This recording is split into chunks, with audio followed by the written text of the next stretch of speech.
porque la persona que hace cáncer de pulmón con síntomas casi no es pasible de tratamiento quirúrgico. Es uno de los cánceres rebeldes. Entonces, hablar de los síntomas de cáncer de pulmón está bien, pero ya es tarde. Y las cosas, para observar, y las cosas, digamos, la sintomatología de cáncer de pulmón ya es tan sencilla, tan fácil de diagnosticar cuando está avanzado, que ya no tiene mucha gracia. Tenemos que irnos más atrás, ¿no? También no vamos a estar hablando, digamos que eso ya pasó de hablar de temas, digamos, que no sean biología molecular de cáncer de pulmón. Eso es lo que está en boga ahora. Eso es lo que tenemos que saber. El resto, la gente que no estudia medicina lo puede entender fácilmente. Esto es lo que nos corresponde a nosotros.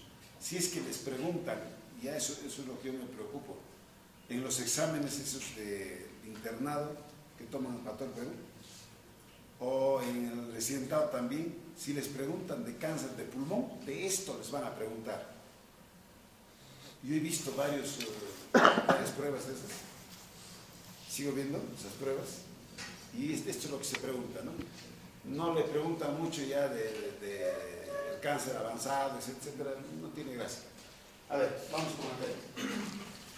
Bueno, vamos a hablar sobre lo que es biología molecular del cáncer de pulmón y marcadores tumorales. Bueno, para empezar, había que entender que el cáncer de pulmón es uno de las neoplasias más frecuentes en todo el mundo, ¿no? Y que básicamente está relacionado con lo que es el hábito tabáquico. Es decir, que las personas que tienen el hábito de fumar van a tener mayor predisposición a sufrir lo que es el cáncer de pulmón, ¿no? Pero también habría que entender que este cáncer de pulmón va a ser multifactorial. Es decir, va a haber causas predisponentes idiosincráticas, es decir, que van a depender del individuo, y van a haber causas que van a depender del ambiente. En este caso va a ser el hábito de fumar, ¿no? O el humo del tabaco. Bueno, van a haber factores ambientales adquiridos como productos químicos, radiaciones o algunos virus, y algunos fracasos en la reparación del DNA por mutaciones hereditarias, o pueden ser mutaciones también adquiridas, por ejemplo del cigarro, lo que va a producir mutaciones en el genoma de las células somáticas. Estas mutaciones van a producir a su vez activación de oncogenes promotores del crecimiento, o también van a producir inactivación de genes supresores del cáncer, lo que a su vez va a producir una alteración de los genes que regulan la apoptosis. Entonces, al haber una alteración de la apoptosis, que es una muerte celular programada, va a haber una expresión de productos alterados de los genes y pérdida de productos genéticos reguladores. Es decir, va a haber una proliferación celular. Esto, a su vez, va a producir una expansión clonal, mutaciones adicionales que va a ser progresiva y una heterogeneidad, lo cual a su vez se va a expresar en una neoplasia maligna. Bueno, hablar de la biología molecular del cáncer de pulmón, tendríamos que hablar de oncogenes, genes supresores de tumores, y hay genes embrionarios que recién están en estudio, ¿no? Para empezar, vamos a hablar sobre lo que son los proto-oncogenes. Entonces, ¿qué son los proto-oncogenes? Son genes celulares normales que influyen en el crecimiento y la diferenciación celular. Es decir, que todos nosotros poseemos proto-oncogenes. Estos proto-oncogenes a su vez codifican proteínas, van a participar en la transmisión de señales desde la membrana núcleo, van a codificar receptores para los factores de crecimiento. Por ejemplo, acá tenemos al receptor del factor de crecimiento epidémico, que está muy relacionado con lo que es el carcinoma no microcítico. Luego van a expresar factores de crecimiento que van a promover la división celular, como van a codificar transductores de señales, transfieren información dentro de la célula. Van a codificar proteínas nucleares y factores transcripcionales regulan la expresión genética. Estos genes, protogenes, siempre están activados. Y obviamente una mutación en estos genes va a producir lo que es una neoplasia. Por ejemplo, acá tenemos algunos protogenes. Por ejemplo, tenemos a la clase de receptores de factores de crecimiento. Dentro de estos tenemos a la familia del receptor del factor de crecimiento epidérmico. Es el protooncogen RB1. Y el mecanismo de alteración es una sobreexpresión de este gen, lo cual a su vez va a producir un carcinoma epidermoide pulmonar. Otro protooncogen es el RP2, cuyo mecanismo productor de la alteración va a ser una amplificación, el cual se va a expresar mediante un cáncer de mama, ovario, pulmón y estómago. Cabe mencionar que este protooncogen es bastante importante en el cáncer pulmonar, ¿cierto? Básicamente, este protooncogen va a expresar a lo que es el factor de crecimiento epidérmico. Como vamos a ver que es bastante importante en el carcinoma pulmonar no microcítico. Tenemos otros ejemplos, por ejemplo, tenemos a las proteínas implicadas en la transducción de señales. Por ejemplo, tenemos el RAS, el protooncogen RAS, cuyo mecanismo de mutación es puntual, el cual se va a asociar a un cáncer de pulmón, de colon, de páncreas o leucemias. Protooncogen RAS va a estar bastante asociado a lo que es el carcinoma no microcítico pulmonar. Las proteínas reguladoras nucleares, tenemos ahí los protooncogenes MYC, NMYC y NMYC, cuyo mecanismo de lesión va a ser una amplificación y se va a estar asociado a carcinoma de células pequeñas del pulmón. Entonces, esto es bastante importante, ¿no? Bueno, antes de eso quería hablarles sobre la clasificación del cáncer de pulmón. Hablando de manera general, el cáncer pulmonar se clasifica en dos grandes grupos. Un grupo que es el carcinoma microcítico y un grupo que es el carcinoma no microcítico. Dentro del no microcítico está el adenocarcinoma, el de células grandes y el carcinoma epidérmico. El gen o el protooncogen RAS está bastante relacionado con el no microcítico y el MYC con el microcítico. Ese microcítico es el que tiene un tiempo de duplicación de días, de tantos días, se duplica el tumor. Este es el más bravo, el carcinoma de células pequeñas. A ver, seguimos. Regresa entonces, regresa. Ahí. Esto tiene que estar ya, esto es Padre Nuestro. Padre Nuestro es esto. Receptores de factores de crecimiento. El protooncogen, el RP1 y el RP2. Eso es Padre Nuestro. Para carcinoma epidermoide y para los otros cánceres. Ahí estamos hablando de receptores de factores de crecimiento. Siguiente. Ahí los implicados en la transducción de señales, el RAS, y los reguladores nucleares, el MYC. Eso es Padre Nuestro. Y eso tiene que saberlo. Si eso no sabe, no sabe nada de esto. Sí. Bueno, ahora vamos a hablar de lo que son los oncogenes, ¿no? Como antes les había mencionado, los protooncogenes son genes que están implicados en la transducción, en la proliferación de las células normales, es decir, que todos nosotros tenemos protooncogenes. Pero una mutación en estos protooncogenes van a producir lo que son los oncogenes.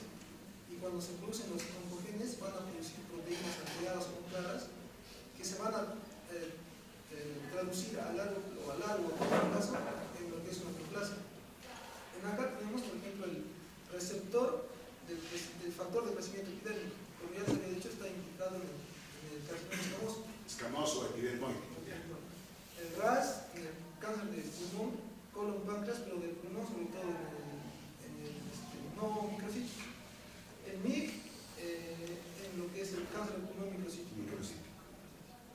otros oncogenes que están relacionados con otros procesos neoplásicos, pero que no son pulmonares, ¿no?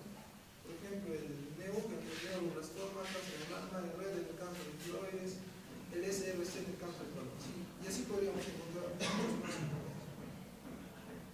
Bueno, el oncogen RAS o KRAS pertenece a la familia de los oncogénicos RAS, ¿no? Por ejemplo, vemos las subfamilias H, N y K.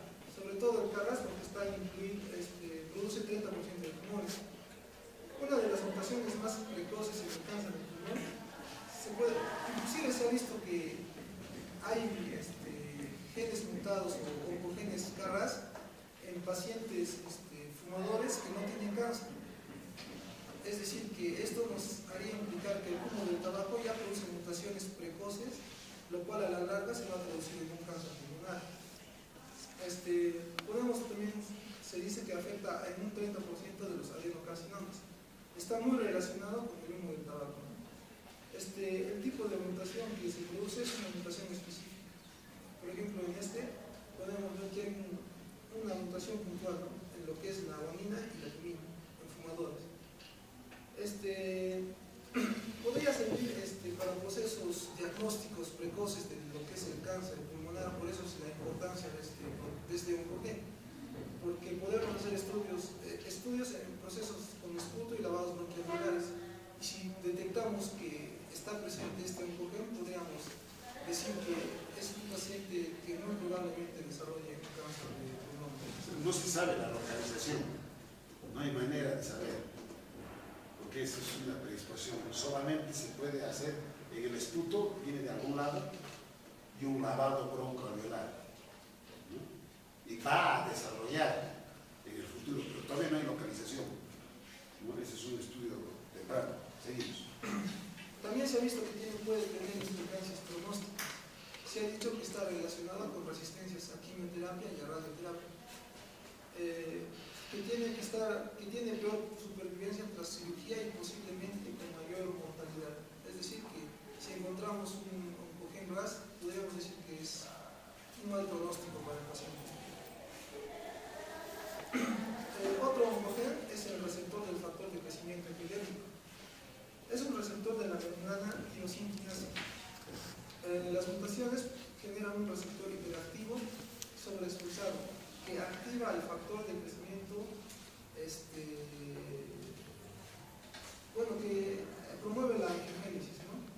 No está relacionado con el tabaco y está relacionado con adenocarcinomas y es más frecuente en mujeres. Puede ser detectable en suelo, ¿no? Podría servir para un diagnóstico precoz. También sirve para pronóstico, predice una respuesta al Gefinitib y al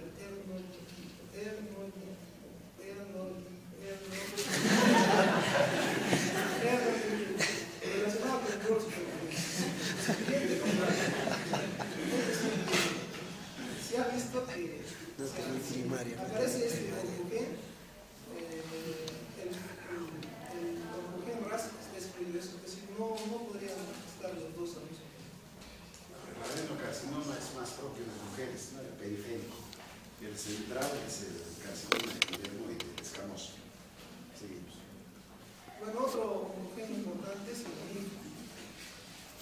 También es una familia, no podemos encontrar el CMIG, NMIG y el LMIG. Expresan factores de transcripción, la beta-catenina, por amplificación genética en un 20-30%. La mutación del MIG y el P53 dice que están asociados, pueden ir juntos en todos los cánceres de pulmón de células pequeñas. Como ya se había dicho, es bastante importante, ¿no? Porque se relaciona mucho con lo que es el carcinoma microcítico. Bueno, estos son otros oncogenes que se han visto relacionados también con lo que es el cáncer pulmonar. Tenemos al CER-B2, es un gen que codifica para el factor de crecimiento epidérmico. Se sobreexpresa en las fases iniciales de transformación tumoral hasta en el 25% de los carcinomas no microcíticos. En el de adenocarcinoma se ha relacionado su sobreexpresión con una menor supervivencia. El BCL2 inhibe la carcinomas epidemiológicos del pulmón, la expresión del BCL2 se ha asociado a un mejor pronóstico. El YON regula la transcripción en respuesta a estímulos de crecimiento. Se expresa tanto en el pulmón normal como en el cáncer de pulmón. Su actividad parece estar relacionada con otros oncogenes, como el RAS. Estos oncogenes y el RAS vendrían a ser un mal pronóstico para el paciente. ¿No? Como ya les dije, el RAS está asociado a un mal pronóstico. El SRC es análogo del oncogen del virus del sarcoma de Rowley. Codifica la proteína P60, tiroxina quinasa, que se expresa tanto en el carcinoma no microcítico como en el microcítico del pulmón, en que parece estar relacionado con la fermentación neuroendocrina. Bueno, ahora vamos a hablar acerca de los genes supresores tumorales. Estos genes van a regular negativamente el crecimiento y la división celular. Su función se pierde por tres mecanismos, principalmente mutaciones, deleciones e hipermetilación del gen promotor. Bueno, como su mismo nombre lo dice, no son genes supresores tumorales, van a evitar la proliferación celular. Acá tenemos a la proteína P53, que es uno famoso P53, que es uno de los más, es supresor tumoral famoso, que es uno de los más importantes, ¿no? Vamos a ver que se encuentra en el brazo corto del cromosoma 17, que es una fosfoproteína de 53 kilodaltons, regula la transcripción uniéndose al DNA, está implementado frente a agentes que dañan el DNA, lo que nos indicaría que también participa en lo que es la reparación del ADN. Se inactiva por unión a las proteínas virales, sobre todo a la SB40. Su disminución aumenta la incidencia de tumores. Sus alteraciones más comunes son las mutaciones puntuales. Este es un gen más frecuentemente afectado o alterado en tumores humanos, el 55% del total de los cánceres, y más del 90% de los cánceres de pulmón de células pequeñas. Es decir, como ya les había dicho en diapositivas anteriores, que la mutación del P53 está bastante asociado con el proto-oncogen. Entonces, los dos relacionados con lo que es el carcinoma microcítico. En el 75% de escamosos, 50% de adenocarcinomas, 20% de carcinoma bronquioalveolar. Es decir, que está presente en casi todos los cánceres pulmonares, tanto en células pequeñas como en células no pequeñas. Los productos del tabaco, principalmente los benzopirenos, se unen a la proteína P53, ¿no? Causando lo que es las mutaciones. Por ejemplo, acá tenemos los fumadores, van a producir transversiones de guanina y timina en un alelo, más una dirección en el otro. Se podría decir que esta proteína o este gen supresor del tumor es el guardián del tumor. La P53 es básico, ¿no? El guardián del genoma, ¿no? Se altera el P53 y chao. Deleciones en el 90% de los cánceres de pulmón de células pequeñas. Se ha visto que hay apariciones de mayor frecuencia a medida que progresan los cambios histológicos. Es decir, que en un estadio inicial del cáncer vamos a encontrar mutaciones que no son tan fuertes, pero a medida que el cáncer progresa, es decir, digamos, según, por ejemplo, una hiperplasia se pueden encontrar mutaciones no tan fuertes, ¿no? Pero digamos, en un carcinoma metastásico las mutaciones van a ser más frecuentes y más agresivas. Sugiere que contiene múltiples genes supresores que se inactivan acumulativamente a medida que se va fumando, también detectable en el epitelio de exfumadores. El P16 es otro gen supresor de tumores localizado en el cromosoma 9. Este gen está implicado en el bloqueo del ciclo celular. Alteraciones en este gen se han asociado con el fenotipo metastásico del cáncer de pulmón. Regresa a la anterior. P3. Es 3P. Es el brazo corto del cromosoma 3.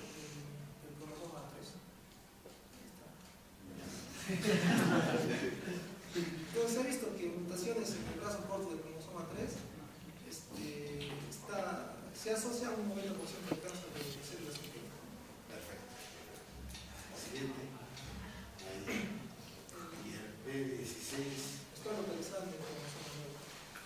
Este gen está implicado en el despliegue del ciclo celular. Alteraciones en este gen se han asociado con el fenotipo metastásico del cáncer de pulmón. Es decir, que sería de mal pronóstico, sin otra indicación. Bueno, el retinoblastoma es el gen que actúa como regulador del ciclo celular, detiene el ciclo celular. Su inactivación se produce por fosforilación en la fase GAP1 del ciclo celular. En un 60 al 90% de los carcinomas microcíticos se ha encontrado una expresión alterada o reducida de la proteína que codifica. El carcinoma no microcítico, esta alteración se ha detectado en el 10 al 30% de los casos. Es decir, que una mutación del gen de retinoblastoma está muy asociado con lo que es el carcinoma microcítico, pero también está asociado con el microcítico. Doctor microcítico. Los factores de crecimiento, ¿no? Bueno, hay un sinnúmero de factores de crecimiento que están asociados con el cáncer del pulmón, pero acá hemos tratado de enumerar los más frecuentes, ¿no? Las células de cáncer del pulmón producen péptidos que pueden actuar como antitógenos. Por ejemplo, el péptido liberador de gastrina. Básicamente este péptido liberador de gastrina, que es está implicado con lo que es el crecimiento del tumor del carcinoma microcítico. El factor de crecimiento transformante, sobre todo el alfa, que estaría implicado en el crecimiento del proceso neoplásico no microcítico. Factores de crecimiento de insulina-like, factor de crecimiento derivado de las plaquetas, gliceminas, neurotensina, colecistocitoquina y vasopresina. Todos ellos estimularían a la proliferación celular. El péptido liberador de gastrina es el factor de crecimiento autocrino mejor conocido en el cáncer del pulmón, que se expresa en el 31% de los carcinomas de células pequeñas y tan solo en un 6% de los carcinomas no microcíticos. El lavado multialveolar y la orina de los fumadores sin cáncer de pulmón presentan niveles elevados del péptido liberador de gastrina. Como ya les decía antes, que se han encontrado o se encuentra este péptido aún en pacientes que son fumadores pero no tienen cáncer de pulmón, lo que indicaría que estos pacientes fumadores acumulan mutaciones durante mucho tiempo, ¿no? Y después de un largo proceso o una larga exposición al humo del tabaco recién producirían la neoplasia. Exacto, no es un proceso, es un proceso. En este caso, el péptido R es release, liberador de gastrina, ¿no? Seguimos. Bueno, para acabar con lo que son los genes, con la biología molecular del cáncer pulmonar, podemos sacar algunas conclusiones, ¿no? El futuro del cáncer del pulmón está en la biología molecular. Como ya les había dicho, muchos de estos genes supresores de tumores, oncogenes, oncogenes, sirven para dar pronósticos o para dar diagnósticos precoces. Es decir, si encontramos alguno de estos genes, vamos a poder diagnosticar de manera precoz el cáncer pulmonar y obviamente si lo tratamos de manera precoz también va a haber altas tasas de curación. Su estudio tiene implicancias diagnósticas, pronósticas y terapéuticas. Lo que hemos dicho al inicio, ahí está el futuro para el tratamiento del cáncer pulmonar, en el desarrollo de eso, porque todavía pues estamos verdes, ¿no? Porque para diagnóstico, como están viendo, este es un proceso. El cáncer de pulmón es un proceso que lleva tiempo, que acumula, digamos, mutaciones y después se presenta la enfermedad. Entonces, si estudiamos la enfermedad al final, pues nunca se va a tratar nada. Esto es importante. Hay un recitado ahora de genética, ¿no? Hay una especialidad médica de genética que estudia estas cosas. Bueno, pues, y lo que hemos hablado, me han leído el resumen que está haciendo, lo que se ha comentado al inicio, ¿no? Esto es lo que tenemos que conocer. Seguimos. Bueno, ahora vamos a hablar. Vamos a completar el seminario anterior, habíamos visto biología molecular de cáncer de pulmón. Comentaba que eso era importante, que eso era lo que corresponde estudiar en estos tiempos. Y bueno, este tema de marcadores tumorales que, bueno, pues sí ya está pasando de moda, pero todavía está ahí. Todavía está. Hay un set de marcadores tumorales en el seguro, y ahora los vamos a revisar, lo que hay en el seguro, de manera que eso se puede pedir. Supongo que en la calle habrá algo igual. Y eso tiene que ser en la cabeza, pues, porque como ven los compañeros de ustedes que hacen prácticas, cuando hay una neoplasia del mismo arquitecto, tiene que tener en la cabeza eso, y ese rato pedimos que pida los marcadores que corresponden para cada cosa, ¿no? Tiene que tener en la mente, no hay otra, ¿no? Entonces el entero tiene que estar preparado para eso. Vamos con marcadores.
Cámbialo nomás. De la computadora. Sky.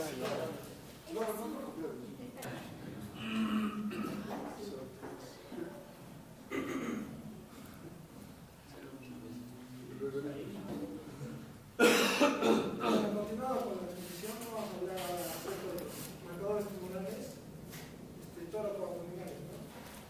Bueno, en primera introducción podemos decir que cosa es un marcador tumoral.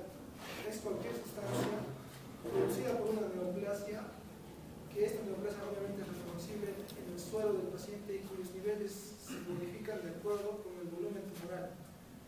Asimismo, refleje su crecimiento y o actividad y nos permita conocer la presencia, evolución o respuesta terapéutica de un tumor maligno. A menudo pueden descubrirse en cantidades mayores que las normales en la sangre, orina o tejidos. Son producidos por el propio tumor o por el cuerpo como respuesta a presencia de cáncer o ciertas condiciones de virus no cancerosas.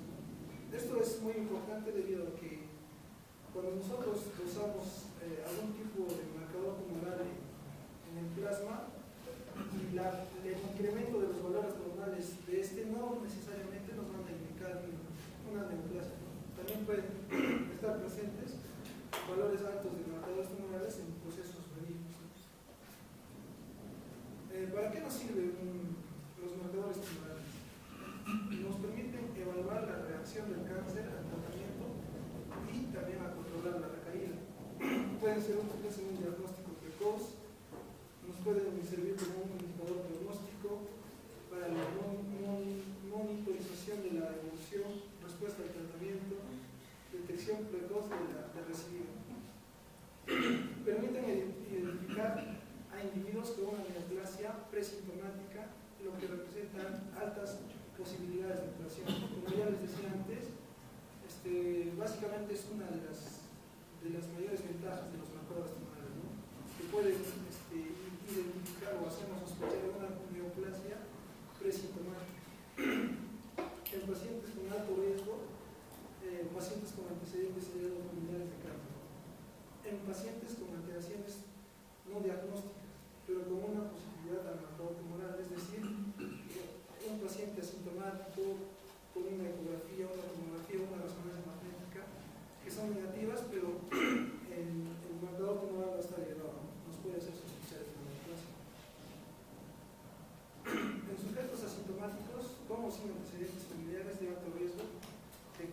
donde se desea detectar un tumor frecuente, colon, pulmón, mama o próstata. ¿Cuál es el inconveniente de los marcadores tumorales? Básicamente que son poco específicos y son poco sensibles. La mayoría de los marcadores tumorales, pero el único que es bastante sensible y bastante específico es el antígeno prostático específico, cuya sensibilidad y especificidad se incrementa notablemente en estadios avanzados, ¿no? Esto no solamente es para este marcador tumoral, sino para la mayoría de marcadores tumorales en quienes la sensibilidad y especificidad va a incrementarse cuanto mayor avanzado esté la neoplasia. En individuos asintomáticos, para detectar neoplasias poco comunes, en quienes la única posibilidad de curación sería la restricción quirúrgica completa y cuyos síntomas reflejan casi siempre enfermedad avanzada. La medición del nivel de los marcadores tumorales puede ser útil cuando se utiliza junto con radiografías u otras pruebas para la detección y el diagnóstico de algunos tipos de cáncer. Como les estaba diciendo, la elevación por sí misma del marcador tumoral no necesariamente va a indicar la presencia tumoral, sino que a esa elevación del marcador tumoral también tenemos que apoyarnos con otros estudios diagnósticos, radiografías, tomografías, ¿cuáles son los inconvenientes? Por sí solo no es suficiente para diagnosticar un cáncer, porque el nivel de un marcador tumoral puede elevarse en personas con condiciones benignas. No se eleva en todas las personas con cáncer, son poco sensibles en estadios iniciales.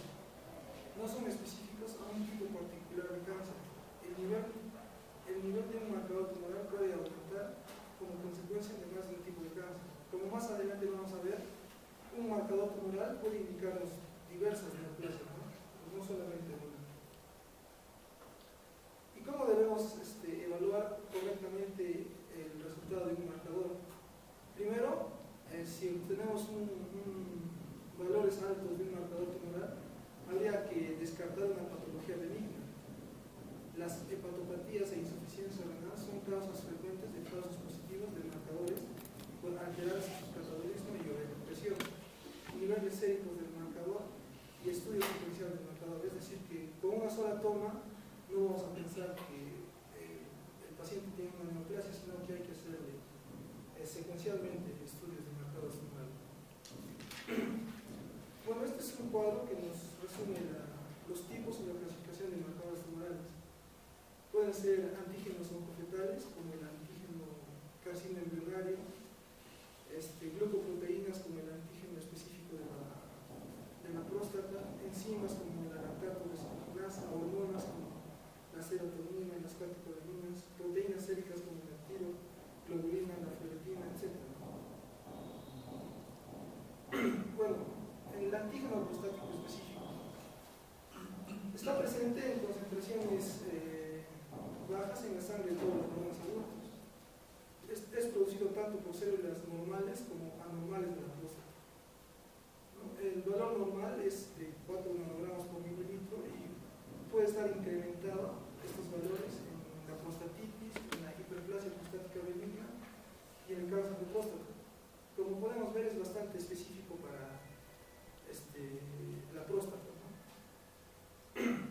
La fosfatasa ácida solo se presenta en pequeñas cantidades en la sangre. Básicamente va a estar elevado en el cáncer testicular, que es bastante usado para este tipo de cáncer, ¿no? Pero también va a estar incrementado en la leucemia, en forma no Hodgkin, trastornos muy cancerosos como la enfermedad de Mayer, en cáncer de próstata. La fosfatasa alcalina. La fosfatasa alcalina es una enzima con varias isoenzimas, de las que la fracción ósea es utilizada como marcador tumoral. Puede encontrarse elevada en metástasis ósea. Bueno, es su principal utilidad, ¿no? Es metástasis óseas o tumores óseos. Aunque la fracción global puede elevarse en la enfermedad de Mayer ósea y en hepatopatías.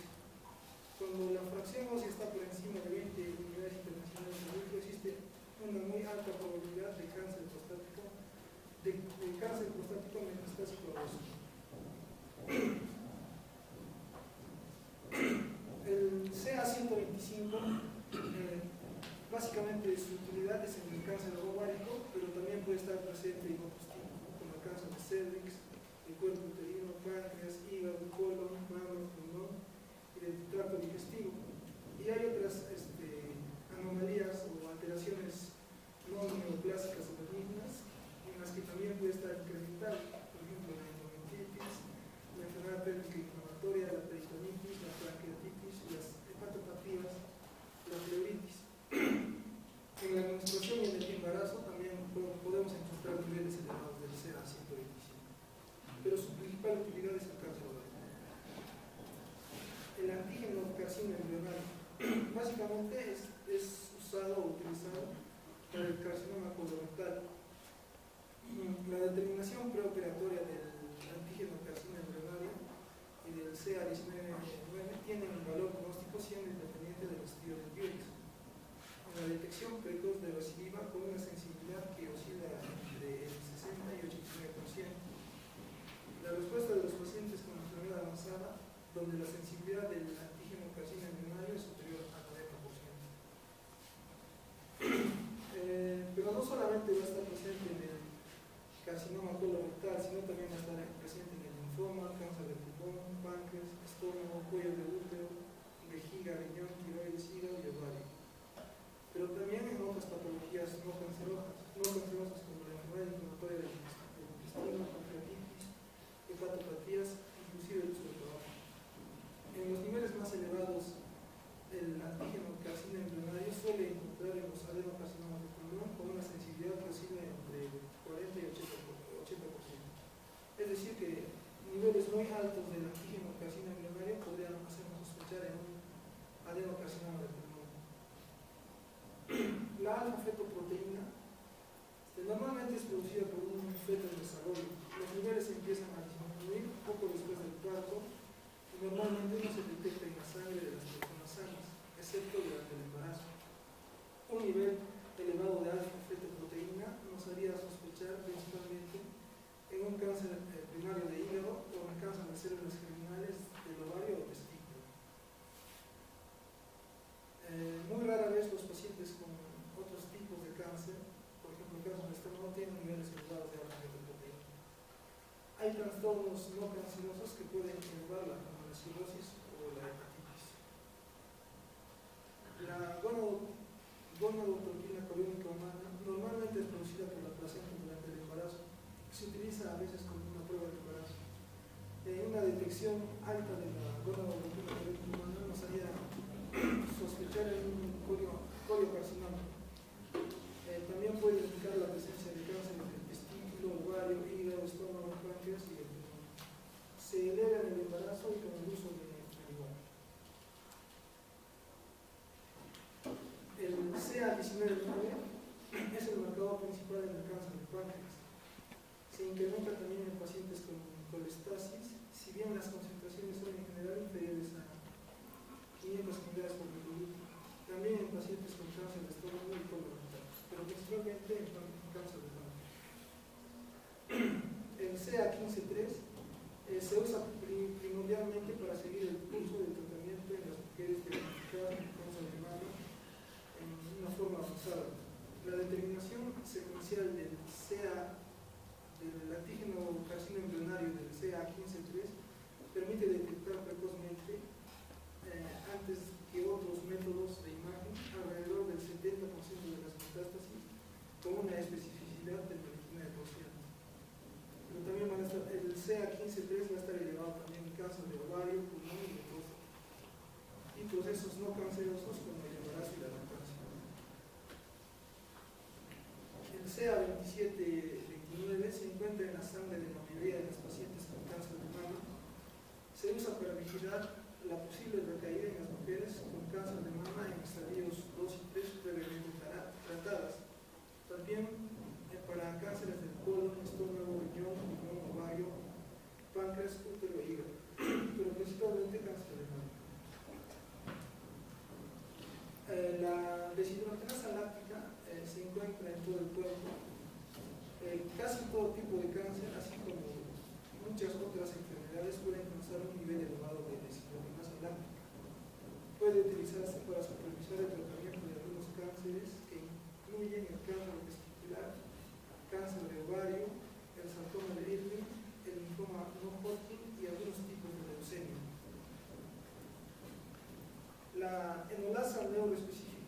se ha descubierto elevada en tumores de tipo neuroendocrino, el neuroblastoma, carcinoma de células pequeñas del pulmón, tumor de Wilms, melanoma y cáncer de riñón, testículo, páncreas y de la tiroides. La glucoproteína TAC72 en el carcinoma gástrico, carcinoma colorectal, pulmonar y ovario. Bueno, un marcador tumoral que no lo pude incluir es el cifra 21.1. Es bastante, es utilizado para el cáncer pulmonar principalmente. Cifra 21.1. Bueno, a manera de conclusiones podemos decir que son varias las sustancias y moléculas que pueden ser utilizadas como marcadores tumorales, identificados principalmente con información analítica, proliferación, indiferenciación y metástasis de las células neoplásicas. El valor clínico de estos marcadores tumorales dependerá de su utilidad clínica y de su especificidad y sensibilidad, pudiendo utilizarse en el diagnóstico, seguimiento y como factor pronóstico de la enfermedad.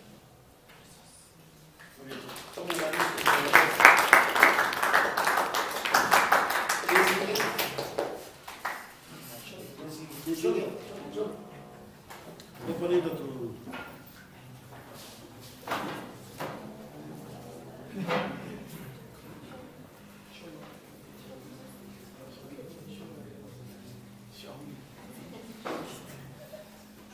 Bueno, en el seguro tenemos el PSA, el antígeno prostático específico, que es una glucoproteína con peso molecular de 30.000 Dalton.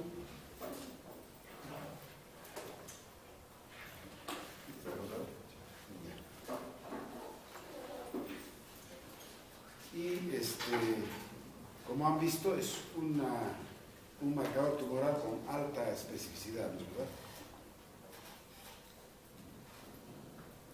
Bueno.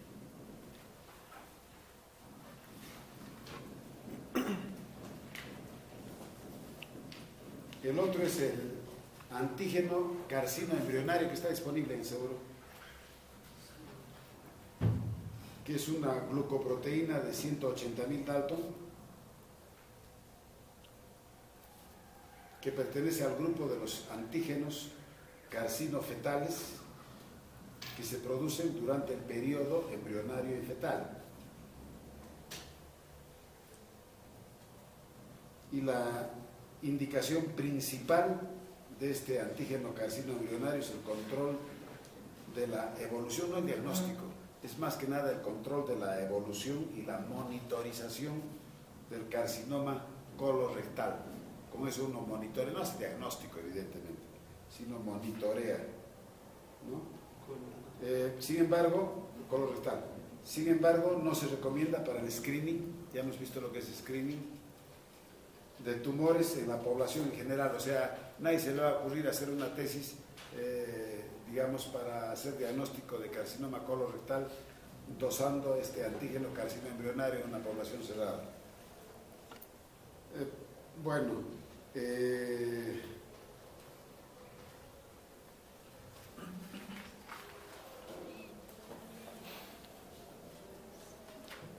acá hay mucha más información, pero que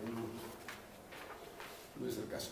La gonadotrofina coriónica humana más la subunidad beta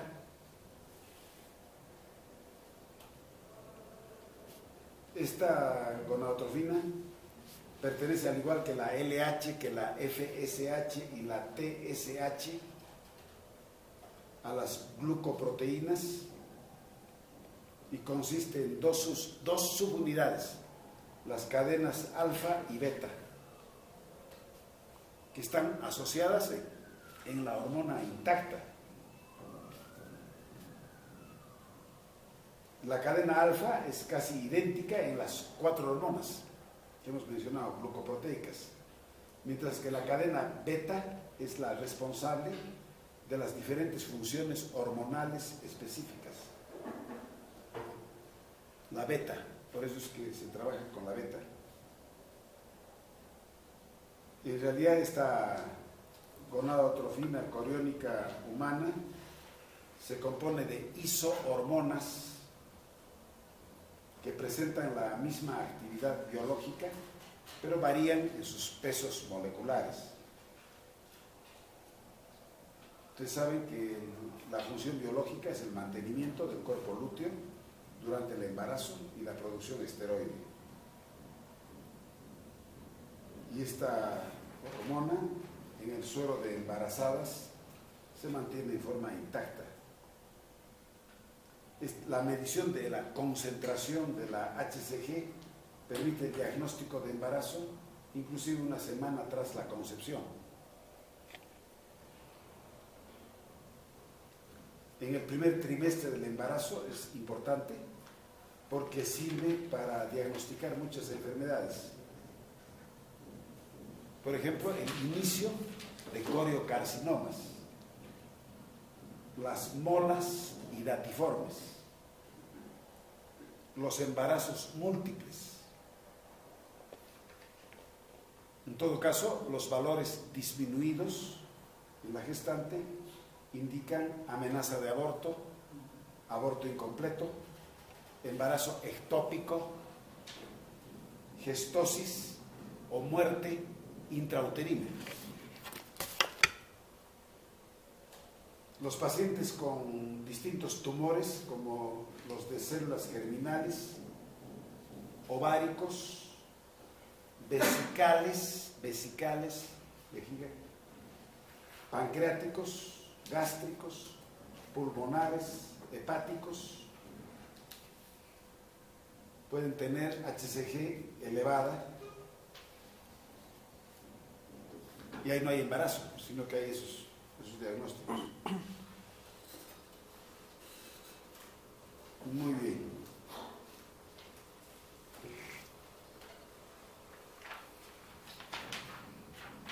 Otro marcador disponible acá es la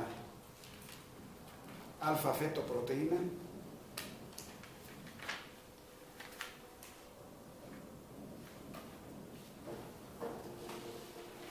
Es una glucoproteína semejante a la albúmina, con un peso molecular de 70.000 Dalton.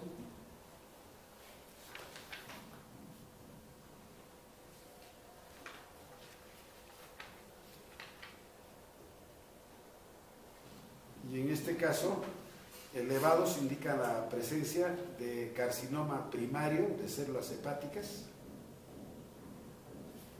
o también cuando existe metástasis hepática, donde alcanza un valor de 350 a 400 unidades por mililitro. También durante la regeneración del hígado hay valores moderadamente elevados, como en la cirrosis hepática ocasionada por consumo de alcohol. En la hepatitis viral también podríamos dosar esto. Si se presenta alfa-fetoproteína elevada durante el embarazo, podría representar espina bífida, anencefalia,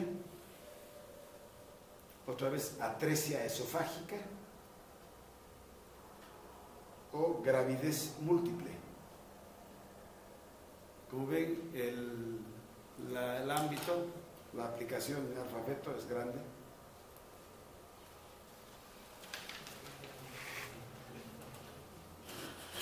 Ahora, el CA125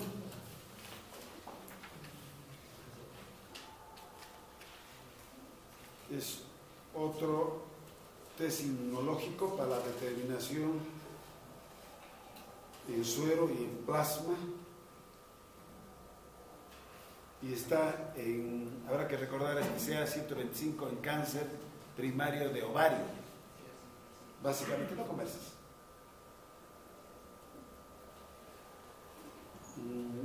Bien.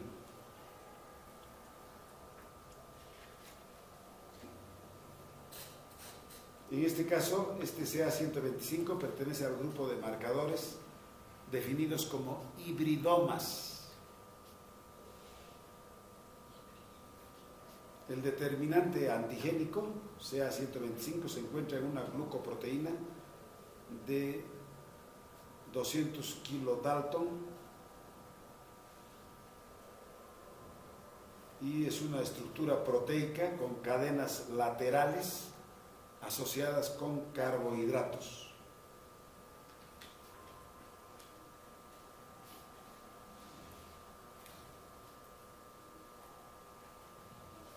También hay valores elevados en tumores ginecológicos benignos, como quistes ováricos, metaplasias ováricas, endometriosis, miomatosis, cervicitis. Pueden haber valores ligeramente elevados en la primera fase del embarazo. También enfermedades benignas como la pancreatitis aguda y crónica, afecciones gastrointestinales, insuficiencia renal, enfermedades autoinmunes, en la cirrosis, en la hepatitis pueden estar bien elevados, pero sobre todo, digamos, vamos a tomar nota en carcinomas ováricos, donde la elevación es fuerte. Otro sería el CA15-3, antígeno carbohidratado 15-3.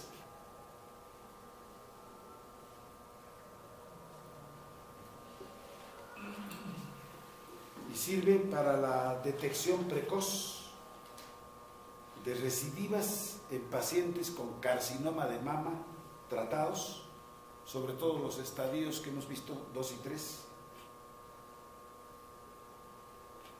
para controlar la respuesta al tratamiento, sobre todo en cáncer de mama en vías de metástasis.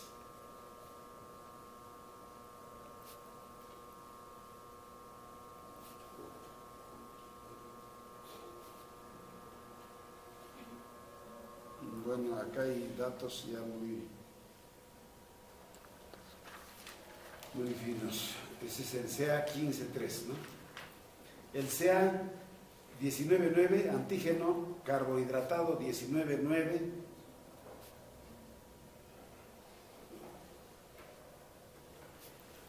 digamos que se trata de glucolípidos con 10.000 Dalton,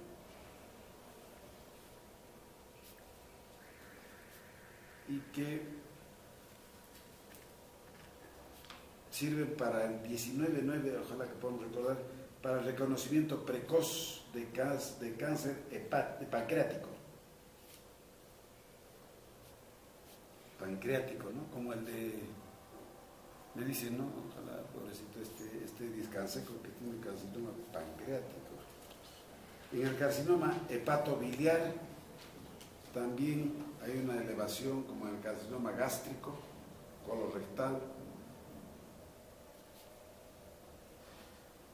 el 19-9. El otro es el antígeno carbohidratado 72-4.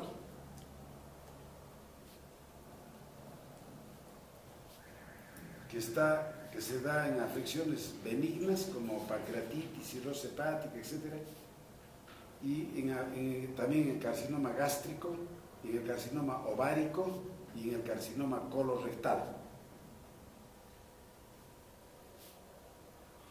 Esta es otra glucoproteína, 72 cosas. Y el cifra, que comentaba su compañero, finalmente, cifra con CY, cifra 21.1. Es el fragmento 21.1 de la citoqueratina 19, es el nombre completo. Fragmento 21.1 de la citoqueratina 19.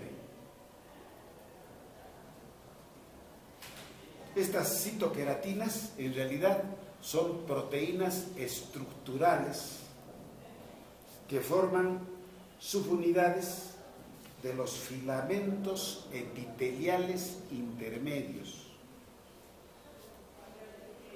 proteínas estructurales que forman subunidades de los filamentos epiteliales intermedios. Hasta ahora se han clasificado 20 polipéptidos diferentes de citoqueratina. Por su forma específica, son marcadores idóneos. La principal indicación es el control de carcinomas pulmonares de células no pequeñas.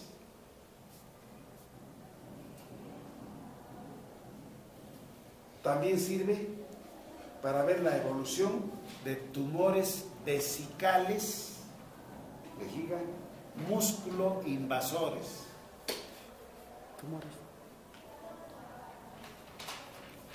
Vesicales, tumores vesicales, músculo invasores. También tienen una buena especificidad para enfermedades pulmonares benignas, para neumonía, sarcoidosis, tuberculosis.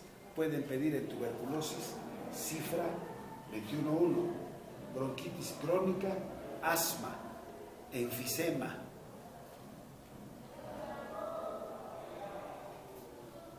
Bueno, además en hepatopatías crónicas, en insuficiencia renal. ¿Cuándo no? Pues en la insuficiencia renal creo que están todos.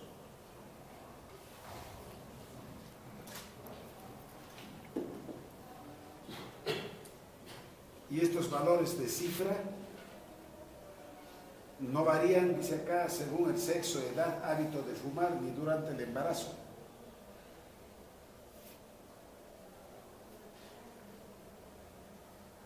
Y se efectúa el diagnóstico de carcinoma pulmonar